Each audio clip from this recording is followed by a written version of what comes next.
Arkadaşlar, merhaba.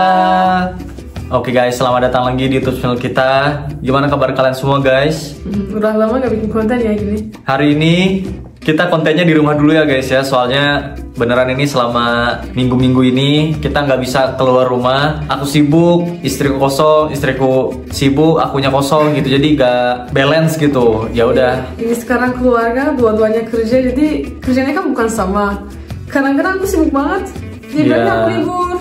Dia sibuk banget, aku libur, jadi kita gak bisa balance gitu. Iya, jadi gak bisa balance, gak bisa keluar rumah dulu. Jadi akhirnya ya udahlah kita ngisi kontennya kayak begini aja ya, konten ngobrol ke kamera gitu sama teman-teman semua. Tapi sadar nggak? Karena kita kerjanya banyak banget, kita nggak sadar kalau waktunya cepet banget sekarang gitu. Benar. Karena kan kerja kita nggak lihat hari kan, ya udah lanjut aja gitu, let it flow. Akhirnya nggak kerasa udah 3 minggu kelewat gitu kan, hampir mau 1 bulan kelewat gitu. Ya alhamdulillah semuanya lancar-lancar aja. Kita sehat-sehat juga di sini dan semoga teman-teman yang nonton juga sehat semua ya. Mungkin di video kali ini kita pengen ngobrol pengalaman kita 1,5 tahun setelah menikah ya. Hampir 2 tahun kita nikah. Iya, hampir 2 tahun. Nggak nyangka tau. Iya, kayak waktu berjalan begitu cepat gitu. Dulu awal-awal nikah kan pada nanya tuh gimana sih kultur shock atau gimana rasanya nikah sama orang Turki. Kalau waktu itu aku belum bisa jawab, soalnya kan masih 1 minggu, masih 2 minggu tuh gak kerasa. Nah sekarang nih guys, 1,5 tahun baru mungkin kerasa ya. Tapi menurutku kamu udah cocok jadi orang Turki, soalnya sebelum kita nikah juga kan kamu sudah di Turki 8 tahun. Iya sih. Kayak udah makan makanan Turki, udah tahu kehidupan seharian orang Turki semuanya. Iya benar. Kalau aku sebenarnya karena aku udah tinggal lama di Turki ya, jadi mungkin beda dengan orang-orang yang mau nikah sama orang Turki yang dia baru datang ke Turki gitu. Kalau aku kan udah masuk ke budayanya, udah terbiasa dengan bahasanya gitu.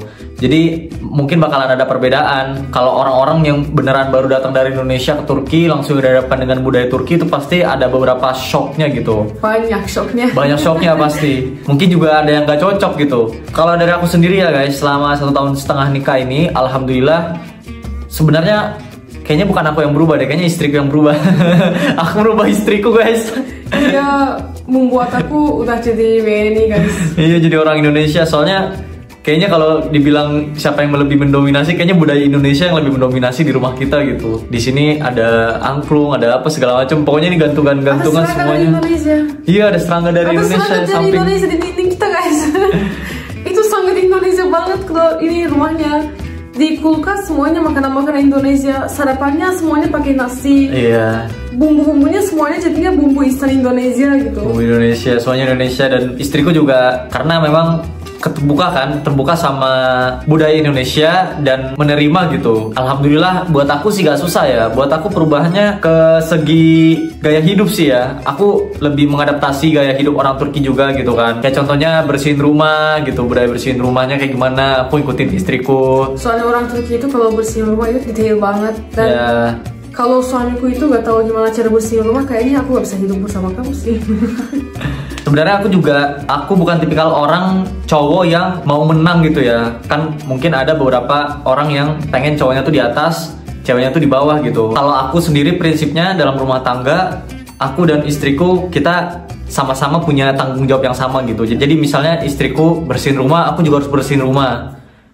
Aku kerja, istriku juga kerja gitu. Jadi kalau selama ini alhamdulillah mungkin karena kita berdua punya pemikiran yang cocok, pola pikir yang cocok, dan prinsip yang cocok, jadi gak terlalu banyak cekcok sih gitu, alhamdulillahnya ya. Kalau dari segi perubahan, aku merasa berubahnya ke arah positif sih ya. Di sini kita ngobrol tentang gimana karakter kita, gimana gaya hidup kita guys. Jadi kalau kalian misalnya ya gak mau ceweknya kerja, mungkin ceweknya maunya di rumah, itu semuanya tergantung ceweknya atau hidupnya kalian gitu. Kalau aku sih sejak 18 tahun aku kan udah terbiasa kerja. Jadi kalau aku tetap di rumah, aku pasti stres.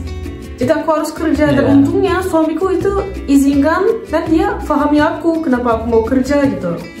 Ya di masa depan kan kita nggak tahu, mungkin udah punya anak, mungkin nggak mau kerja, atau udah capek nggak mau kerja. Itu kita nggak tahu tentang masa depan. Tapi sekarang aku masih kuat, aku suka dapat gajiku sendiri, aku suka bantu suamiku, dan aku suka kita equal gitu. Dan setara ya.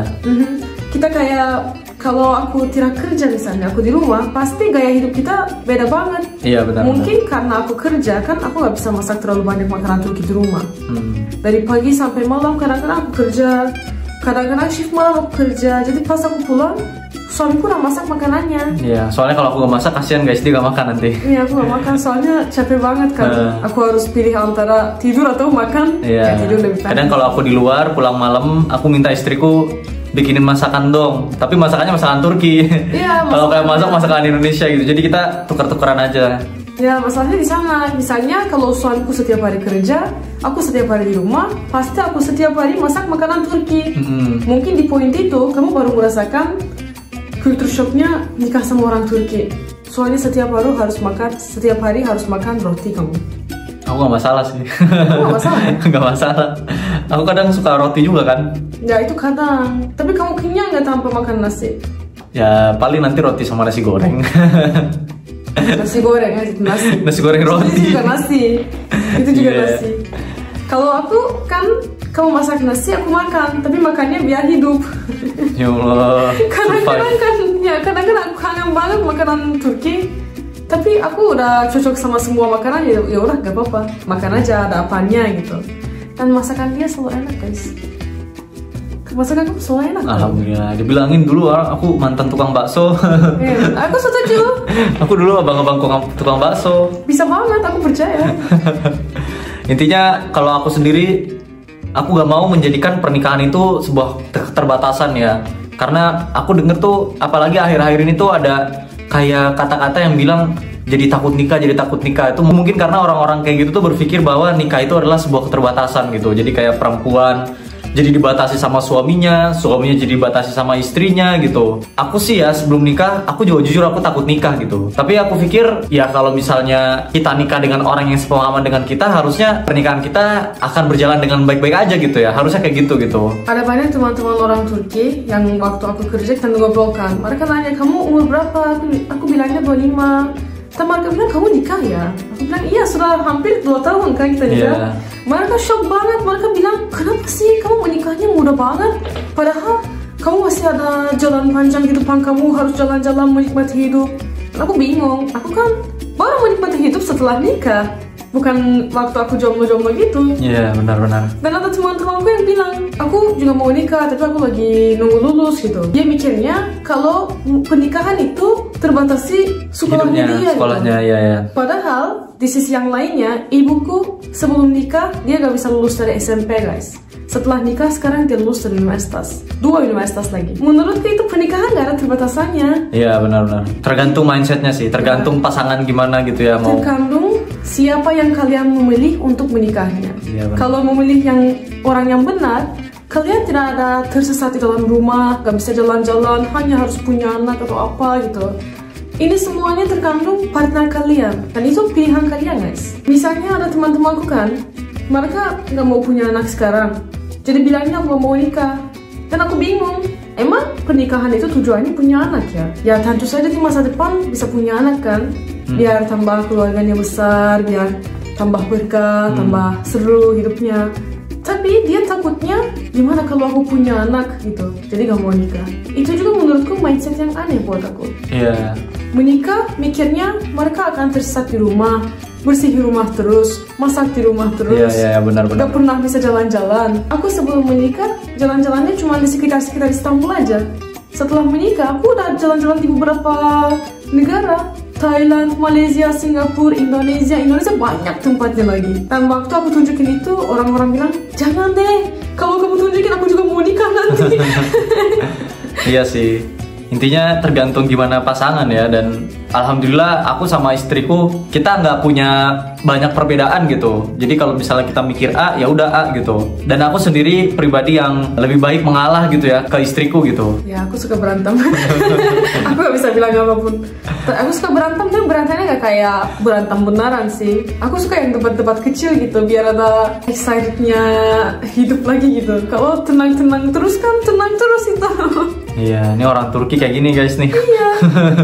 Ya, orang Turki kayak gini nih. Aku debatnya, ya siapa yang akan tidur di sisi kiri, kanan, gitu-gitu sih yang kecil-kecil, nggak bikin terlalu berantem. Tapi aku rasanya debat-debat kecil gitu bikin aku lebih excited tentang hidup. Kalau orang Indonesia nggak kayak gini ya? Harus ada konflik deh guys. Kalau aku udah ngalah aja udah. Setelah menikah juga tujuan kita masing-masing itu berubah guys. Sebelum menikah, aku mikirnya, aku gak mau nikah sama sekali. Aku mau jalan-jalan ke Indonesia, ke negara lain, jadi punya karir yang bagus, mungkin buka klinik di sini jadi ahli gizi gitu. Ada banyak mimpinya. Pas aku nikah, mimpinya hanya jalan-jalan sama suami doang. Sampai sebelum menikah kan aku suka jalan-jalan sama teman-temanku. Sekarang aku rasanya semoga gak ada undang aku keluar, biar aku bisa menghabiskan banyak waktu sama suamiku. Orang-orang lain itu mindsetnya gak terlalu cocok sama aku. Jadi apa yang mereka ketawa, aku gak terlalu ketawa. Apa yang mereka menikmati untuk melakukannya, aku gak terlalu suka gitu.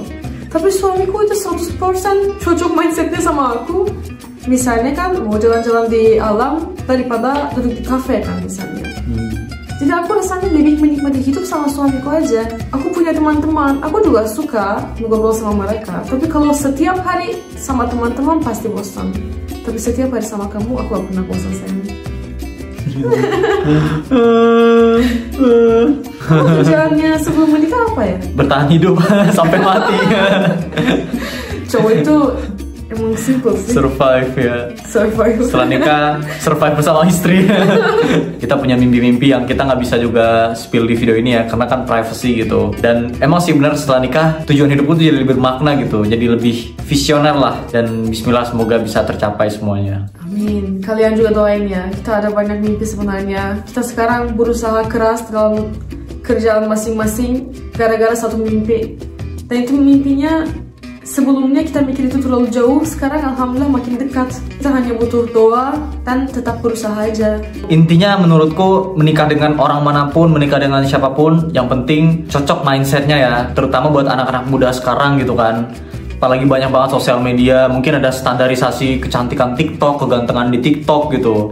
Mungkin beda dengan generasi yang umurnya sekarang udah 50 tahun atau 40 tahun, itu pasti pola pikirnya beda gitu. Ini aku ngomong ke anak-anak muda yang seumuran denganku, cari pasangan yang beneran cocok dengan pemikiran kalian semua gitu.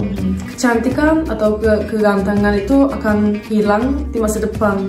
Jadi siapapun yang kalian akan mencintai, kalian akan lihat orangnya yang paling cantik di dunia ini. Jadi gak usah terlalu khawatir tentang kecantikannya atau aku cinta gak gitu. Istriku jadi lebih cantik setelah nikah. Soalnya aku bahagia, kamu tuh selalu bikin bahagia. Sebelumnya aku stres.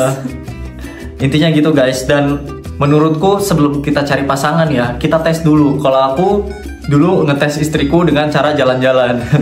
Karena jalan-jalan itu guys, kita bakalan tahu gimana susahnya gitu. Mungkin di tengah jalan tuh kita bakalan kelihatan susahnya.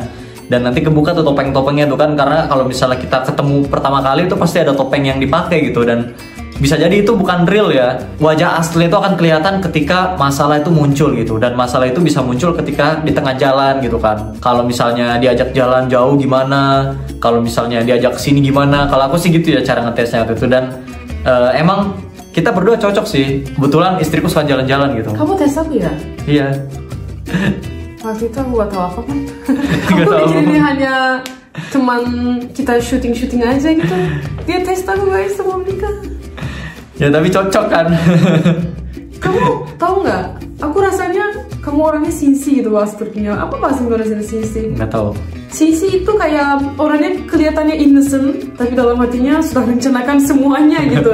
Iya. Seperti kan waktu itu dia hanya bilang aku temanmu, tapi dia tes aku, dia nawarin nikah, dia nikah sama aku udah 2 tahun sekarang. Emang begitu ya. Kita harus main mulus, harus main mulus sayang, harus main halus. Tapi waktu itu aku konspirasi tuh harus ada dalam hidup kita gitu. Aku gak sadar sama sekali tuh. Ya dan intinya gitu guys cerita kita. Semoga bisa diambil hikmahnya dan positifnya ya. Jangan lupa buat like, comment, share, dan subscribe. See you guys in the next video. And as always, lurus.